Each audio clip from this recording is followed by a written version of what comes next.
Olá, meu nome é Gustavo e bem-vindo ao 32º episódio dos dividendos do mês, de forma a pagar despesas comuns como água, eletricidade, telecomunicações e por aí fora. Tal como sabes, eu utilizo a Fermentifor para ser o legítimo dono destas ações que pagam dividendos, e atenção que eu quero ações que pagam bons dividendos, mas também que estejam continuamente a valorizar, sendo que o portfólio ele neste momento está nos 5,48% e estou a receber mais de $500 em dividendos. Isto significa que eu posso utilizar este dinheiro anualmente e pagar despesas comuns, tais como aquelas que eu referi, ou outras, seja para alimentação. É claro que este dinheiro não dá para tudo, mas também ainda vamos no 32º episódio, ou seja, ao fim de 100, 200 episódios, eu não sei até quando é que iremos chegar, mas é o máximo que for possível. Acredito que já iremos receber muito mais dividendos e com esses mesmo já dá para pagar tudo e ainda sobrar. De qualquer modo, também podes ver que neste momento esta é a distribuição mensal, ou seja, em maio, agosto e por aí fora, realmente estou a receber poucos dividendos. Ainda assim, algo que eu devo referir é que estes mais de $500 que estou a receber anualmente são brutos, ou seja, temos que ter em consideração o que temos que entregar ao Estado, tá bem? Portanto, o imposto aplicado aos dividendos em Portugal é de 28% se não englobarmos. Por isso, é claro que noutros países pode ser mais barato, pode ser mais caro também, cada um tem a sua taxa, mas também podes simular e ver o que é que compensa mais para o teu caso, ou seja, englobar ou não englobar. De qualquer modo, a que é mais utilizada, ou seja, a taxa normal aplicada aos dividendos é os tais 28%, tá bem? Em geral, nas mais-valias, esta é a taxa, a não ser que mantenhamos as mais-valias, está bem que isto não se aplica a dividendos, durante um período superior a 2, 5, 8 anos. De qualquer forma, eu também quero partilhar que neste momento, ou seja, pronto, neste momento, quando o vídeo for publicado, pode não estar incluído neste período, mas pronto, entre 1 e 11 de maio não existe quaisquer comissões, tanto para comprar ou vender ações, nem ETFs, portanto, eu vou aproveitar isto para adquirir ações que pagam bons dividendos para o meu perfil de investidor e objetivos. Sendo que, neste momento, este é o meu portfólio, ou seja, estou com um prejuízo não realizado de aproximadamente $500, que até é bastante, mas acredito que no longo prazo posso recuperar e ultrapassar e voltar a estar com lucro, como é óbvio. De qualquer modo, houve aqui quedas muito significativas devido ao impacto desde o anúncio das tarifas por parte de Trump, e o que eu quero fazer é entender também daquelas que tiveram maior queda, quais são as que podem ter maior potencial e ao mesmo tempo que possam valorizar no longo prazo, que também possam pagar bons dividendos. Mas antes de passar essa parte, eu quero ver os vossos comentários e sugestões. Por isso, vamos cá ver aqui do José Barros a dizer: boas, obrigado pela análise da Nordea Bank, estamos sempre a aprender e a ver as coisas com outros olhos com as tuas análises. Quero deixar agora aqui a minha sugestão, que é a Aimbridge. Obrigado e bons investimentos. Então, a Aimbridge, neste momento, tem um dividend yield de 5,81%, que até é bastante elevado. Neste último ano subiu 28,67%, o que não é exatamente isto que eu procuro neste momento, porque eu quero sim aproveitar aquelas que tiveram uma maior queda, e esta é uma empresa que está no setor do armazenamento e transportação de petróleo e gás. É normal que nesta indústria tenha um dividend yield mais elevado, mas de qualquer modo eu quero ver a segurança dos seus dividendos. Ou seja, podemos começar por ver que tem um payout ratio de 126,36%, que talvez possa ser elevado. Para além disso, paga e cresce os seus dividendos há apenas um ano consecutivo, o que é um aspecto negativo. E se formos ver mais detalhes, podemos ver que este 126 payout ratio aproximadamente é claramente muito superior à mediana do setor. Ok, isto é um aspecto muito negativo. E atenção, o que é afinal o payout ratio? O payout ratio é simplesmente aquilo que a empresa paga em dividendos, está bem, a dividir pelo resultado líquido. Se porventura entregar todo o resultado que gera, também todo o resultado líquido em forma de dividendos, então o payout ratio é de 100%. Se ultrapassar destes 100%, que até é o caso, significa que estão a entregar aos acionistas mais dinheiro do que aqueles que conseguiram gerar após deduzir todos os gastos, também que é o que está a acontecer.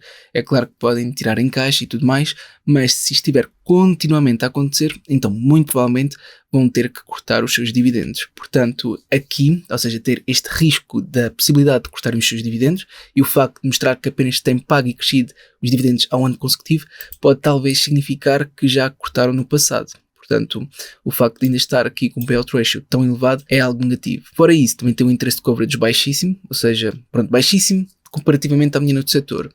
E um total debt to equity também muito elevado comparativamente à mediana do setor. Portanto, há aqui vários aspectos negativos para querer evitar esta ação, está bem?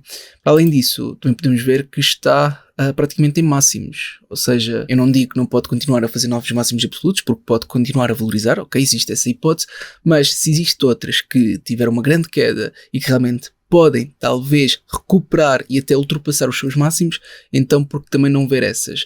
Portanto, tendo em consideração todos estes rácios e fatores que apresentei, de uma forma muito rápida, acho que vale a pena ver outras opções. É uma questão de colocar na balança e entender o custo da oportunidade. Pronto, de qualquer modo, passamos ao próximo comentário, que neste caso é do Tiago. A dizer, na XTB também és o real detentor? Não entendi essa parte. Então, tu na XTB podes não ser o real detentor, tá bem? Neste caso é o legítimo dono, porque detentor beneficiário é outra coisa.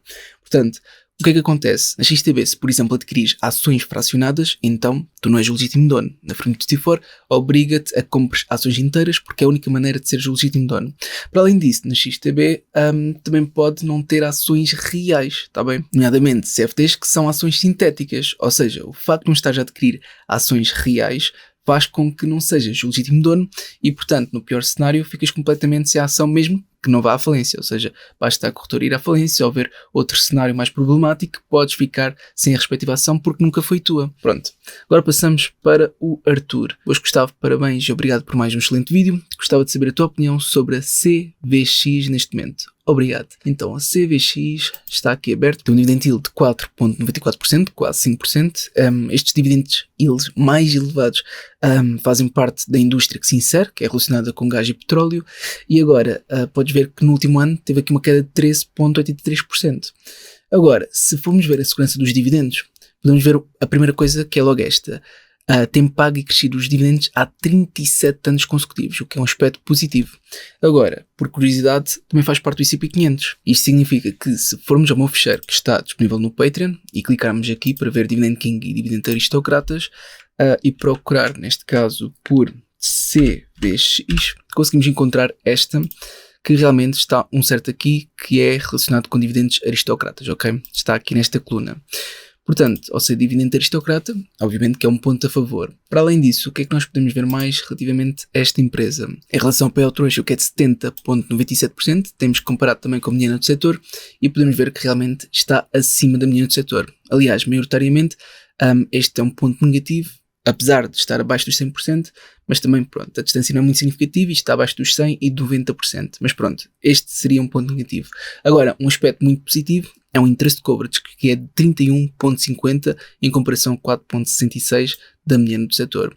Se tu reparares, devido à indústria que se insere, é igual a que esta que vimos anteriormente, ou seja, o interest coverage que estava aqui é exatamente o mesmo, porque se inserem na mesma indústria. Pronto, só para tu entenderes estas indústrias relacionadas. Agora, voltando aqui, o que é que significa estes 31,50? Significa que o resultado operacional é 31,50 vezes superior aos juros que tem por pagar no respectivo período, o que é muito bom. Depois tem um total debt to equity até baixo, ok, apenas cerca de 19%, que está muito abaixo da mediana do setor, e isto obviamente que é um aspecto positivo. Atenção! Esta empresa já foi adquirida no passado, ou seja, obviamente que eu fiz um estudo e gostei da mesma e adquiri. Neste momento está com um prejuízo de cerca de 4,40%. No passado tracei um nível de suporte do qual iria reforçar, ou pelo menos estudar para ponderar reforçar, e este segundo nível de suporte que está nos 98,19%, ou seja, ainda teria que cair aproximadamente quase 30%. Mas atenção, eu acho que é muito difícil a mesma cair cerca de 30%, a não ser que os resultados fossem muito piores que o esperado. De qualquer modo, neste mês acredito que possa ter uma melhor escolha, ou seja, para o meu perfil de investidor e objetivos.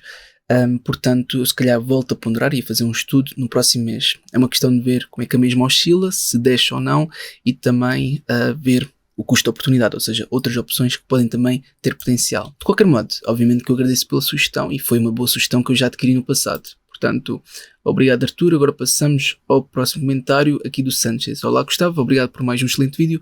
O que achas da Main? Então, a Main Street Capital, pode ver que tem um dividend yield muito elevado, de 7,80%. E normalmente quando vemos um dividend yield elevado, devemos estar um bocadinho mais céticos e entender o porquê ter este dividend yield e também se pode ou não fazer sentido. Repara que a classificação de analistas e também quantitativo é quase tudo old, apesar de ter um dividend yield fantástico. Mas de qualquer modo, no último ano teve uma subida de 7,90%, apesar de ter tido uma queda desde aproximadamente 18, 20 de fevereiro, está bem? Está dentro do setor financeiro e relativamente aos dividendos tem crescido e pago há 4 anos consecutivos, sendo o payout ratio de 71,32%, que se compararmos com a mediana do setor, conseguimos ver que claramente está acima da mediana do setor. Depois o interest coverage está abaixo da mediana do setor, mas também não está assim tão distante. Relativamente ao debt to equity, está acima da mediana do setor, mas também a distância não é significativa, ou seja, é aceitável. Portanto, o que é que me faz afastar aqui da main é o facto de também estar muito próxima de máximos absolutos, apesar de, pelo menos segundo o Seeking Alpha, dizer que a mesma ainda possa estar talvez subvalorizada utilizando os rácios e comparando com o dinheiro do setor. De qualquer forma, eu acredito que neste momento, depois de várias ações terem tido a queda que tiveram, acredito que haja algumas que possam talvez, para o meu perfil de investidor e objetivos, ter mais potencial, mas claro, para o teu caso, tu deverás fazer o teu próprio estudo e entender se faz sentido para ti ou não. De qualquer forma, eu vou colocar esta mais acima, vou colocar, por exemplo, em segundo lugar na watchlist, não é que isto tenha uma ordem específica, mas de qualquer forma, aquelas que estão no início, eu vejo mais vezes, ou pelo menos vejo com mais atenção. Agora passando ao próximo comentário, que é do Carlos, que pergunta quanto investiste para retirar esses 400 e pouco dólares anuais. Então, não são 400 e poucos, ou não, são mais de 500. E aqui basta utilizar o portfólio yields ou yield on cost para entender, mas está aqui, repara, são 9.243. Tu podes também ver no meu portfólio, que está no plano 2, está bem, mas para chegares a este rendimento anual, basta fazer isto, ou seja, o investimento a contar com o prejuízo, neste caso, que são 9.243, vezes o portfólio yields, que é os 0.0548, está bem, porque são 5,48%, isto dá aproximadamente os 507 dólares que vejo aqui, está bem? Agora, também existe outra alternativa. Tu podes, por exemplo, somar o valor que eu tenho agora mais o prejuízo, ou seja, 9.243, mais o prejuízo, que neste caso eu tenho um prejuízo de 498 dólares aproximadamente, que dá 9.741. Portanto, aqui multiplica-se pelo yield on cost, também que está ali os 0.052, que é 5,2%, e dá exatamente o mesmo, que é os 507 dólares. Portanto, se quiseres saber exatamente quanto é que eu investi, é aquele valor, os 9.741, porque não podemos contar aqui com o prejuízo, porque o prejuízo já contabiliza o que eu investi menos o que desvalorizou, entendes? Pronto, assim sendo, só me resta um comentário, não é? Que é aqui a dizer, talvez seja bom ver a Pepsi, que está agora a 5,33. E portanto, aqui para o caso da Pepsi, eu fiz um estudo mais detalhado e é esse que eu vou abordar. Por isso, a mesma também está aqui nos Dividend King e Dividend Aristocratas, ou seja, se eu procurar por PEP, vai aparecer aqui e está aqui. Ou seja, estes dois certos que vejo aqui significa que a mesma é tanto Dividend King como Dividend Aristocratas. Ou seja, tem pago e crescido os seus dividendos há mais de 50 anos consecutivos e para além disso também pertence ao S&P 500, que faz com que passe nos dois critérios. Assim sendo, podes ver que a mesma teve uma grande queda. Aliás, desde os máximos absolutos teve uma queda de aproximadamente 27,5%. Eu tenho aqui um nível de suporte nos 129,86, que é onde queria adquirir, e está muito próxima disso, ou seja, eu não sei quando é que a mesma irá começar a inverter. Para mim não faz sentido só aguardar que atinja o nível de suporte, porque imaginemos que inverte a partir daqui, então vou estar a perder uma possível oportunidade só porque eu quis aguardar uns dias, umas semanas. Pronto, para mim não faz sentido, ainda por cima eu que invisto para longo prazo. Assim sendo, ainda não tivemos um sinal claro do Super RSI a dizer que está demasiado vendido, mas estivemos muito perto disso e no FMC System diz que ainda pode talvez continuar a cair. Depois no Simple Moving Average, que são as médias móveis aqui para curto prazo, ainda não houve aqui qualquer cruzamento a dizer que poderia começar a inverter no curto prazo também, ou seja, maioritariamente estão indicações que pode continuar a cair. E no Exponential Moving Average, com inputs de médio prazo, também não temos esse cruzamento, ou seja, que ainda pode continuar a cair para médio prazo. É claro que existe essa possibilidade, ou então inverter a partir daqui. Devido à incerteza, eu prefiro adquirir já, se realmente for adquirir esta empresa. Depois, no Seeking Alpha, conseguimos ver que a mesma está com dividend yield de 4,05% neste momento, sendo que no último ano teve uma queda de 23,77%. Agora, se eu for aqui dividendos, conseguimos ver que tem pago e crescido há 52 anos consecutivos os seus dividendos, e a taxa de crescimento dos dividendos nos últimos 5 anos tem sido 7,25%. Agora, quando é que pagam os dividendos? Pagam aqui em 7 de junho, portanto, quando sair este vídeo, então quem porventura adquirir vai a tempo de receber os próximos dividendos. Aqui o payout ratio é de 67,5%. Deixa-me lá comparar com a mediana do setor. Sim, está acima da mediana do setor, mas também a distância não é assim tão significativa. Mas sim, maioritariamente é um ponto mais negativo do que positivo. Depois, o interest coverage está acima da mediana do setor. Portanto, isto é um aspecto positivo e o total debt to equity está realmente muito acima da média do setor, o que é um aspecto negativo. Isto para o caso da PepsiCo. Não é algo que me surpreende, porque isto já é comum nesta empresa, porque a mesma não está apenas inserida na indústria de bebidas não alcoólicas, está bem? Eles têm mais atividades, apesar de ser essa a principal, acredito. Pronto, de qualquer forma, aqui em termos de avaliação, podes ver que em termos de price to earnings ratio até está aceitável, ou seja, vai mais ou menos de encontro a média do setor, até um pouco abaixo. Em termos de avaliação mais razoável, temos Enterprise Value to Sales, EBITDA e EBIT, vai mais ou menos de encontro a média do setor. E algo mais negativo é mesmo o price to book, ou seja, quando comparamos o valor de mercado da empresa com o seu valor contabilístico, sendo que neste caso está quase 10 vezes, ou seja, o valor de mercado quase 10 vezes superior ao valor contabilístico.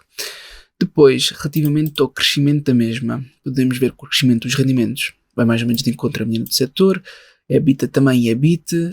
Depois fomos mais abaixo, conseguimos entender que o crescimento do return on equity está melhor do que a média do setor, que é um aspecto positivo, mas também gostaríamos de ver os restantes crescimentos, não de encontro à média do setor, mas superior. Mas pronto, conseguimos ver que claramente o crescimento não é dos aspectos mais fortes para esta empresa. Agora, relativamente ao lucro, podemos ver que é uma empresa lucrativa. A margem do resultado bruto está acima da média do setor, débito também, margem de débito também e margem do resultado líquido com uma grande diferença percentual.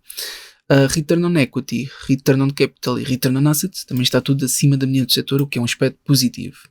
Depois no Grupo Fox tem uma classificação de 81 em 100, sendo que para a saúde financeira dão de 6 em 10. Mais uma vez, destacam aqui como algo mais negativo o debt to equity, porque eles realmente gostariam de ver um debt to equity mais baixo. O quão lucrativa é a empresa dão um 8 em 10, no aumento dão 2 em 10, é normal que a mesma tem estado a cair, o sentimento está negativo, e o valor justo dão de 10 em 10, porque acreditam que a mesma está neste momento 24,4% subvalorizada. Relativamente ao crescimento, dão de 7 em 10, porque isto aqui eu acho bastante esquisito, ou seja, darem aqui uma classificação superior ao crescimento do que em comparação à saúde financeira. Mas pronto, aqui o debt to equity é realmente aquilo que está a reduzir a classificação da saúde financeira da empresa. Depois, utilizando o Finbox com base no DCF Gordon Growth Rate dos últimos 5 anos, diz que tem uma valorização de apenas 9,6%, e utilizando os múltiplos com base no Price to Earnings Ratio, uma valorização de 3,5%. Se entretanto vimos o DDM, que é o Dividend Discount Model Stable Growth, diz que tem uma possível desvalorização de 26,3%, que é um aspecto negativo. Depois, utilizando o Simple Wall Street, dizem que está subvalorizado por quase 38%, e vendo as projeções futuras, está tanto abaixo da indústria como do mercado, utilizando o crescimento anual dos earnings. Isto é tudo projeções, também projeções do crescimento, e para os earnings está abaixo da indústria e do mercado. Em relação aos rendimentos, também está abaixo da indústria e do mercado, mas a distância em comparação à indústria também não é assim tão significativa. Depois, para a saúde financeira, conseguimos ver claramente que tem ativos correntes inferiores aos passivos correntes, que é um aspecto negativo, e ativos não correntes superiores aos passivos não correntes. Agora, conseguimos ver que realmente este debt to equity elevado não é algo novo. Aliás, aqui em 2020 tiveram um debt to equity de 357%. No entanto, aquilo que mais me incomoda, está bem, em relação ao debt to equity, é esta divergência. Ou seja, parece que os capitais próprios parecem mais ou menos estar estagnados, enquanto o endividamento está com tendência a subir, o que é um aspecto negativo. Depois temos os critérios em relação aos dividendos que esta empresa passa quase em todos, exceto o pagamento dos dividendos, porque realmente o top 25% das empresas que pagam mais dividendos dentro da Bolsa dos Estados Unidos paga cerca, em média, 4,81%, enquanto a Pepsi paga 4,05%. Não é que esteja muito distante, mas é claro que gostaríamos que a PepsiCo tivesse um dividend yield superior. Isto é uma questão de tentar adquirir a mesma quando, tiver quedas mais acentuadas. Por exemplo, se a mesma tivesse uma queda, por exemplo, isto pode ser um pouco irrealista, mas até de volta dos 89,49, então obviamente que o dividend yield ia ser muito superior se entretanto não cortassem os dividendos, está bem? Porque também existe sempre essa possibilidade, e se porventura tiverem uma queda tão significativa é porque algo de errado se passa e existe a possibilidade de cortarem os dividendos. Mas eu duvido que isso aconteça, a mesma tem sido estável durante um grande período de tempo. Aliás, ela maioritariamente tem estado sempre acima do SMMA, com tempo frame diário. Agora é que realmente está a romper claramente o SMMA e, portanto, isto é algo, digamos, histórico, porque se virmos com base nos dados passados, acho que nada rompeu tão claramente o SMMA em fase de queda. Ou seja, não digo que a mesma está em falling knife, mas pode-se ver claramente que esta queda acentuada não se repetiu no passado utilizando o SMMA. Agora, não é para eu ver como uma oportunidade que não significa que algo negativo possa estar associado à mesma, tá bem? Porque ainda pode ser notícias negativas, pode haver impactos negativos, pode haver resultados inferiores ao esperado, que isso é tudo algo que influencia negativamente a mesma, mas também pode ser o contrário, entendes? É claro que nesta fase é mais difícil. De qualquer modo, mais uma vez, é uma questão de fazer o teu próprio estudo e entender se faz sentido ou não para o teu perfil de investidor. Pronto, assim sendo, tínhamos visto aqui que passa nestes critérios, só que outro critério que não passam, que é relativamente a terem um cash payout ratio muito elevado, também isto associado ao payout ratio, que continua elevado em comparação ao do setor e no geral está elevado. Pronto, depois em relação às compras e vendas por parte dos insiders, conseguimos ver que é praticamente só vendas, ou seja, se utilizarmos este site conseguimos ver que é praticamente só vendas, sendo que em março deste ano, ou seja, março de 2025, onde houveram as vendas mais significativas e portanto já está tudo refletido no preço. Agora, no Stock Rover, dá uma margem de segurança de 14%, sendo Value Score de 70%, Growth Score 78%, Qualidade 88% e Sentimento de 47%, sendo que, com base na classificação de analistas, é mais um buy do que um hold. Depois, o Alpha Spread diz que está subvalorizado por 17%, no melhor cenário subvalorizado por 40% e no pior cenário sobrevalorizado por 5%. Depois, no Stock Analysis, com base na classificação de 3 analistas, é mais um buy do que um hold. Podemos inclusive ver esta classificação e podemos ver aqui alguns downgrades para manter, etc., por parte de analistas que estão até com uma boa classificação, seja na Barclays, seja na Morgan Stanley e por aí fora. Depois aqui no Market Beat, com base na classificação de 18 analistas, tá bem? Dizem que é um hold, ou seja, é a recomendação deles, e o possível upside de 20,14%. Depois, no Market Watch, podemos ver que maioritariamente a recomendação é para manter, sendo que até aumentaram as recomendações para manter e reduziram para comprar. Okay? Depois, com base no plano Pro do Investing.com, diz que está a ter um desempenho razoável, sendo o possível upside de 5,4%.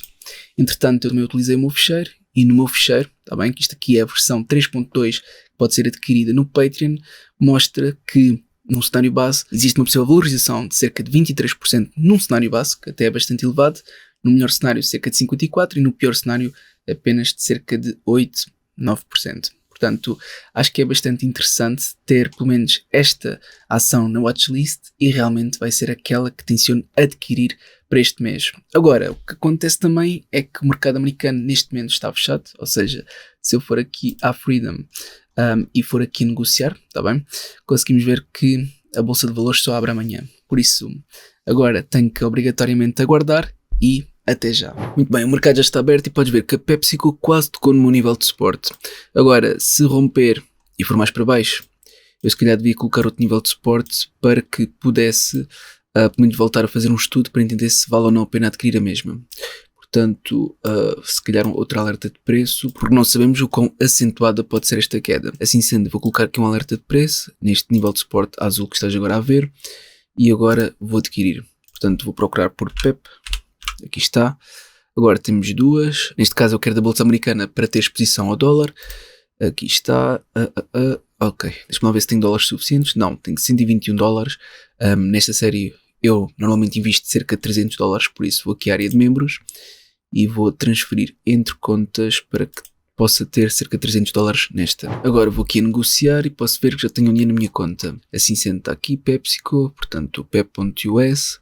O mercado está aberto, por isso o mais próximo são estas duas ações e se eventualmente a queda ficar ainda mais acentuada, não é? Então aí sim eu vou ponderar reforçar com uma quantia superior, está bem? Por exemplo, se chegar a estes 113,86, então já me fará sentido adquirir, por exemplo, 3 ou talvez 4 ações, depende do quão grave é a queda e também as razões que podem justificar essa queda. Se for apenas o receio dos investidores e os fundamentos permanecerem iguais, então claro que irei reforçar com uma quantia maior. Pronto, de qualquer modo, neste caso será apenas duas, vou colocar a ordem de compra, valor de mercado e confirmar compra. Por isso o mercado está aberto, muito provavelmente já foi executado, exato, já foi executado. Deixa eu ver onde é que está a PepsiCo. A PepsiCo está aqui. Portanto, agora tenho 6 ações, ou seja, já adquiri 3 vezes, sempre de 2 a 2, e agora tenho que colocar no Track Your Dividends. Portanto, vou aqui ao Workaholic 2.0, Add Holding, vai ser PepsiCo, que é esta, número de ações 2. Deixa-me só confirmar o valor para o qual eu adquiri. Então aqui em transações não há quaisquer comissões aplicadas, já sabes que até 11 de maio não há comissões e está aqui 130 130,994. Ok, então 130,994. Pronto, add holding e está feito. Portanto, esta foi a minha aquisição do mês. Eu realmente espero que o meu estudo tenha sido útil. E se foi, não te esqueças de colocar um gosto para apoiar. Obrigado e até uma próxima.